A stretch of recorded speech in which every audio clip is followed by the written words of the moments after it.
Good morning, Melody. How are you today? Good. Are you happy? That's awesome.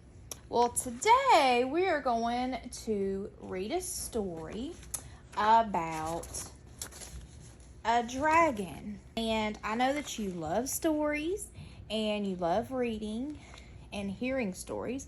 So we are going to read a story about a dragon today. But first, the first thing we're going to do is an author uses different methods of description to give us a picture of a character.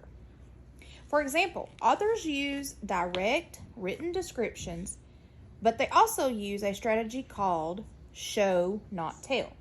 In this strategy, authors will help us learn about a character through their behavior, actions, thoughts, words, and also through the setting and how the character interacts with it.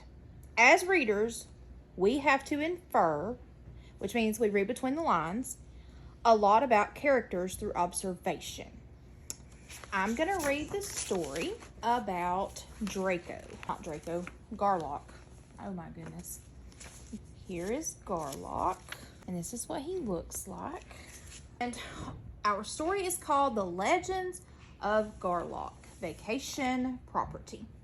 Garlock lay on his treasure pile, which is right here, treasure pile, and lay on his treasure pile with his scaly head resting on his claws. He dipped one into a pile of gold and precious gems and made circles like it was a pond, and he was staring at his reflection.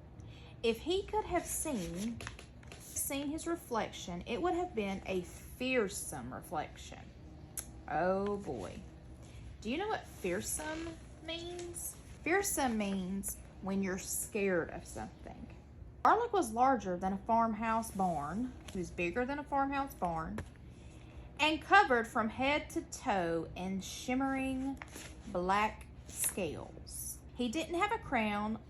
He didn't have a crown of horns like some of his cousins did. Instead, he had a single matching hair that grew out long and strong from his head.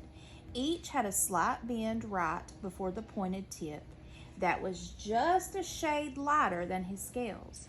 His dozens of teeth were sharp enough to bite through shields. When he opened his mouth to snarl or roar or breathe fire, his teeth were on full display and showed up well in contrast to the rest of his black body. He liked that part. He was particularly proud of the way they made heroes and peasants alike cower in fear. Look at this, cower.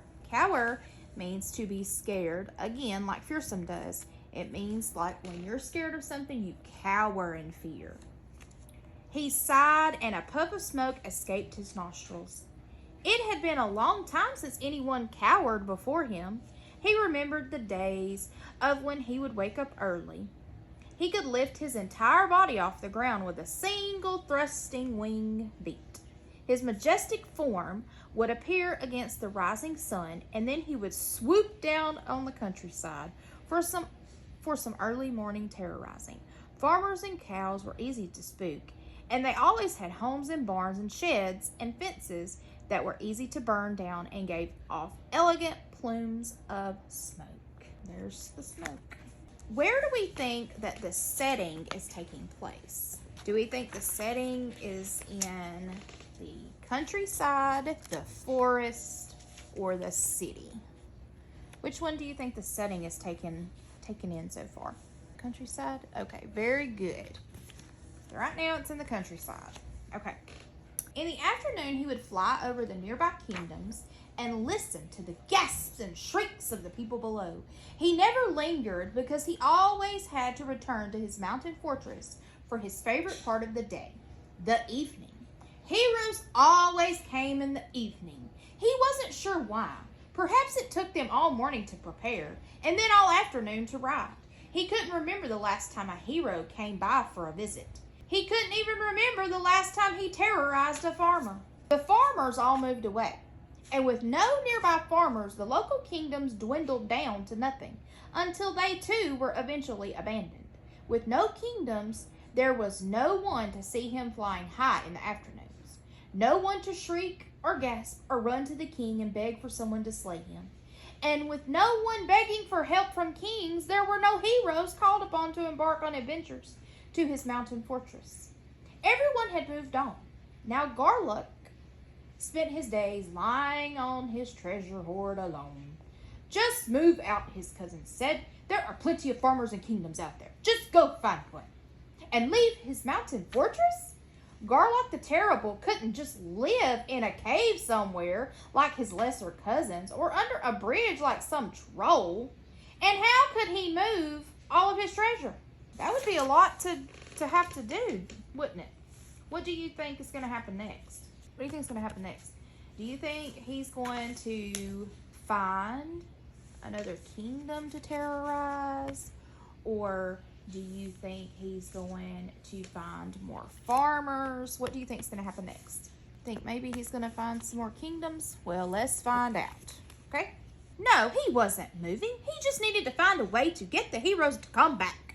The answer came to him as he was stretching out his wings. He spotted a human couple milling about a small cottage in the forest. Now where are we at? Do you think the setting is in the forest or the countryside now? Yep, we're in the countryside. They're in a countryside at a cottage. I wonder what's going to happen now. Let's find out. They weren't farmers, and there weren't any towns or kingdoms nearby. Garlock crashed down through the forest as they were enjoying a quiet meal.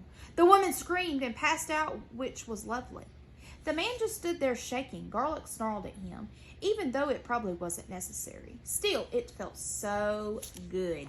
When the woman woke up and stopped screaming, Garlock said, "What are you doing here?" The man's voice trembled.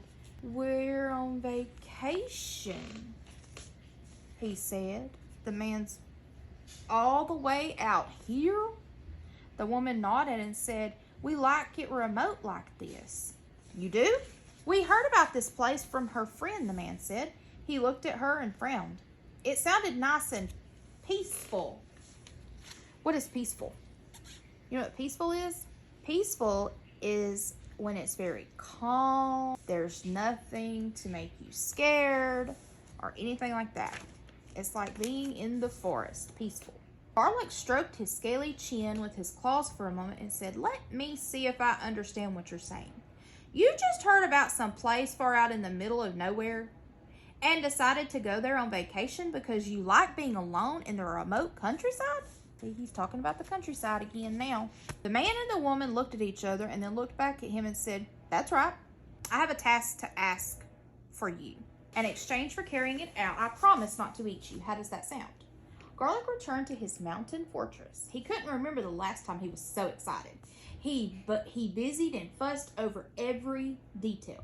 He made sure the lava in his impassable gorge was fresh and bright. The rickety rope bridge crossing the gorge had just the right number of planks missing. The old rope was properly frayed and on the edge of breaking. He placed fresh scorch marks on the stone hallways. And last but not least, he made sure the tallest, highest tower was freshly cleaned. Here's the tallest tower and the stone hallway. He's making sure everything and the bridge. He's working on the bridge. The tallest, highest tower was freshly cleaned. He pillaged new sheets. He got some new sheets from somewhere and even placed a few chocolates on the pillows. It was perfect. Then he rushed back down to his treasure hoard and waited, thinking of the words he had instructed the vacationing couple to write down. City life got you down. Have some vacation time coming to you? Are you a princess who can't stand living with your overbearing parents? An adventurer seeking limitless riches? Escape to the remote mountain vacation of your dreams. Amazing views, well-cooked meals, the hottest hot springs around, and a royal suite that you just won't be able to leave.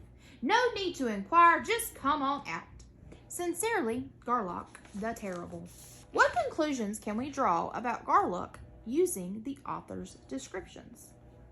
Well, we can conclude that he is scary. He likes to fly. He likes to scare people. Where's scare? He likes to scare people. And he gets excited in the end because he wants people to come and vacation at his mountain fortress. What do we learn about Garlock by observing his actions, thoughts, and words? What do you think? He just wants some people to come and visit him, right?